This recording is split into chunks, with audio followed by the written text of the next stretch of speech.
You see them on the sonar, a big, beautiful school of perch. You drop your jig, watch it fall, and the moment it puffs the silt, they're gone. Every single time. You probably think you spooked them with the noise, right? Or maybe the lure was too heavy. What if I told you they weren't spooked at all? In fact, what if they were just reacting to a signal you didn't even know you were sending? Today we're going to break down the one reason this happens that almost nobody talks about. This isn't about your lure color or how much it weighs. This is about fish psychology and a fundamental mistake most anglers make without realizing it. Stick around, because what you learn today will change how you approach a school of perch forever.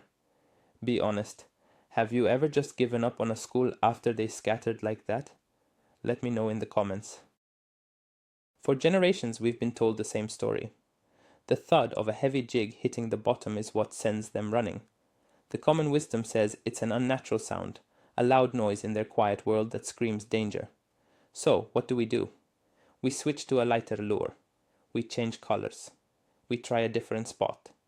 We blame everything except the one thing that's actually causing the problem, our entire approach to the presentation. This belief is so ingrained that we see a scattered school as a failed attempt. But the truth is, it's not a failure, it's just a misunderstanding of the conversation we're having with the fish. We've been taught to focus on the destination, getting the lure to the bottom, when the real secret lies in the journey it takes to get there. Let's unravel this. First, let's get a major myth out of the way.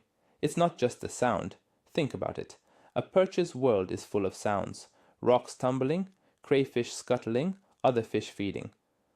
A simple thud isn't necessarily a sign of imminent death. Fish are conditioned to bottom noises. In fact, sometimes a sound can attract them out of curiosity. If it were only about the noise, a lighter lure that makes a softer sound would always be the answer, but we all know that's not the case. The real issue is far more complex. It's a combination of signals that, when put together, create a picture of danger, not a picture of food. The sound is just one small piece of a much larger and more interesting puzzle. The first signal you send happens long before your lure ever hits the bottom. It's the pressure wave. Imagine you're standing in a quiet library and someone drops a dictionary 20 feet away from you. You feel that vibration, that displacement of air, through the floor and in your chest, even before you fully process the sound. Fish experience this with their lateral line, an incredibly sensitive organ that detects movement and pressure changes in the water. A heavy lure bombing through the water column at high speed creates a massive pressure wave in front of it. It's screaming its arrival to every fish in the area, putting them on high alert before they even see what's coming. It's an unnatural disturbance that says something is invading their space, and it's doing it aggressively. Next up is the visual cue. Let's not underestimate the eyesight of a perch. They are highly visual predators. When your lure plummets straight down like a lead weight, it doesn't look like a dying minnow or a tempting morsel. It looks like an attack. Think about natural prey. A wounded baitfish flutters and spirals. An insect larva drifts slowly. A crayfish scoots along the bottom. Nothing in their natural world free falls with that kind of speed and purpose except for one thing: a predator. You are unintentionally mimicking a cormorant diving, or a pike striking. This high-speed vertical drop is a major red flag. It's a movement associated with aggression and danger, and their instinct is to react accordingly. This leads directly to the predator from above instinct. For almost any prey animal, in the water or on land, danger comes from two places, from the same level or from above. A hawk, an osprey, a bigger fish like a pike or walleye. The attack often starts from a higher position. Your lure, dropping from the surface, perfectly fits this predatory profile. It's a dark shape descending rapidly into their zone. This triggers a deep primal instinct to either flee or, at the very least, move to a safer distance to assess the threat. They aren't thinking, "Oh, look, a jig." They are thinking, "Something is diving at us from the sky." You've already put them on the defensive before your lure is even halfway to the bottom. Now we get to the main event, the moment of impact. That little puff of silt, sand, or mud your lure creates when it finally lands. For years, some anglers have called this the dinner bell. They believe it mimics the disturbance of feeding bait fish and attracts perch. While a small, subtle puff can do that, the cannonball landing we've been discussing does the exact opposite. An explosive cloud of debris is not a sign of feeding. It's a sign of a struggle. It's what happens when a predator slams something into the bottom. It's chaos. It's violence. And the perch school reads that signal loud and clear. This isn't an invitation to dinner. It's a warning that a fight is happening. Let's deconstruct that silt cloud a little further. A small, subtle puff suggests a crayfish digging or a minnow nosing around for food. It's a sign of life and a potential meal. An explosive, outward radiating cloud, however, is a sign of impact. It creates turbidity and temporary blindness. In a survival situation, you don't swim into a confusing cloud where a predator might be lurking. You back away from it. You want to see what caused the commotion from a safe distance. You are essentially setting off a smoke bomb in the middle of their living room. Their instinct isn't to run into the smoke to see what's for dinner. It's to get out of the smoke and see what's going on. And this is the absolute key, the turning point in understanding this behavior. The perch are not scattering out of pure, mindless terror. It's more calculated than that. Their reaction is about caution and repositioning. They explode outwards from the point of impact not just to get away, but to get a better vantage point. By spreading out, they can see the danger zone from multiple angles. They are waiting to see what happens next. Is there a struggling fish? Is the predator still there? They haven't necessarily left the area for good. They've just backed off to the perimeter to watch the show. This is a critical distinction because it means the fish are still catchable if you know what to do next. Now for a little twist, the competitive nature of perch. Perch are schooling fish, and with that comes a pecking order and intense competition. When your lure crashes down, you might notice that not every single fish flees. Sometimes one or two of the biggest, most aggressive perch will actually dart towards the commotion. Why? Because they are the dominant fish. They see a potential feeding opportunity, perhaps a stunned minnow, and they want to get to it before anyone else does. The rest of the school, the smaller and more cautious fish, scatter to get out of the way of both your lure and the dominant fish making a move. So the scattering you see is both a reaction to you and a reaction to their own social structure. So let's recap what you have accidentally done. You didn't just spook them. You sent a whole series of signals that triggered a complex social and survival response. Your fast-falling lure sent a pressure wave. Then it looked like a diving predator. And finally, it created a violent impact on the bottom. You basically kicked open the door, threw a flashbang grenade into the middle of the room and yelled, "There is either food or death here." The result is total confusion. Some fish dart in, most back off, and the entire cohesive school structure is broken. You've turned a calm, catchable group of fish into a chaotic and wary mob. We can't forget about your line. This is another piece of the puzzle, especially in clear water. Think about what the fish see. It's not just a lure falling from the sky.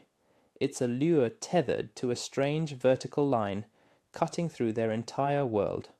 A thick monofilament or a brightly colored braid can be incredibly off-putting. It's a completely unnatural element that connects your predator lure to the surface. It reinforces the idea that this is a trap, that something is wrong. Using a thinner line, or especially a long fluorocarbon leader, which is nearly invisible underwater, can dramatically reduce this negative visual cue. It helps to separate the lure from the angler. So how do we fix this? How do we turn that danger signal into a dinner bell? The solution starts before the lure even hits the bottom. It's all about controlling the descent. The single biggest mistake anglers make is opening the bail and letting the lure free spool to the bottom as fast as possible. You have to change that mindset. You need to make that lure look like a natural dying piece of prey. You need to control the fall. This is where the real skill of jigging comes into play, and it's a total game changer. The technique is often called feathering the line or controlling the drop. As the lure falls, you keep your finger on the edge of the spool or keep your bail closed and let line out manually. You want the lure to fall on a semi-slack line, not a tight line and not a totally free line. This does two things. First, it slows the descent. Second, it causes the lure to pendulum or swing as it falls, instead of dropping like a rock. Picture it. A slow, swinging, fluttering object looks 100 times more like a dying bait fish. It looks vulnerable. It looks like an easy meal, not a threat. With a controlled fall, the moment of impact is completely different. Your goal is to have the lure kiss the bottom, not punch it. Because it's falling slower and at an angle, it will touch down gently. The silt cloud it creates will be a tiny subtle puff. This is the signal you want to send. This puff mimics a minnow picking something off the bottom, or a crayfish kicking up a tiny bit of sand. It's a natural, intriguing disturbance. It draws fish in to investigate instead of blasting them out. You've changed the signal from an explosion to a whisper, from danger to curiosity. Once your lure has touched down softly, the next step is just as critical, and it's the one that requires the most patience. Do nothing. Absolutely nothing. Don't immediately start jigging or ripping it off the bottom. Let it sit there. This is called dead sticking. Count to 5, count to 10, sometimes even 15. This pause allows the entire situation to neutralize. Any fish that were slightly alarmed by the lure's entry now have time to calm down. The curious ones have time to approach and inspect this new thing that has gently arrived in their kitchen. This pause is when you'll often get the first bite. Your electronics will tell you the whole story. When you bomb a lure into a school, you see it on the fish finder. The marks, which were thick and red, suddenly explode and fade away. But when you control the fall and let it land softly, you'll see something amazing. The school might tense up, maybe contract slightly. But then, as the lure sits there, you will see individual marks, often the biggest ones, slowly break from the school and move directly towards your lure.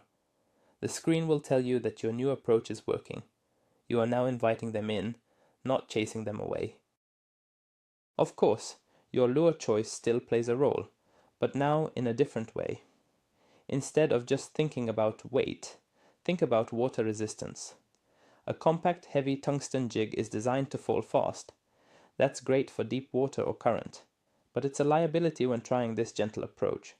A lure with more water resistance, like a plastic with wings or appendages, or a lighter lead or tin jig, will naturally fall slower and be easier to control.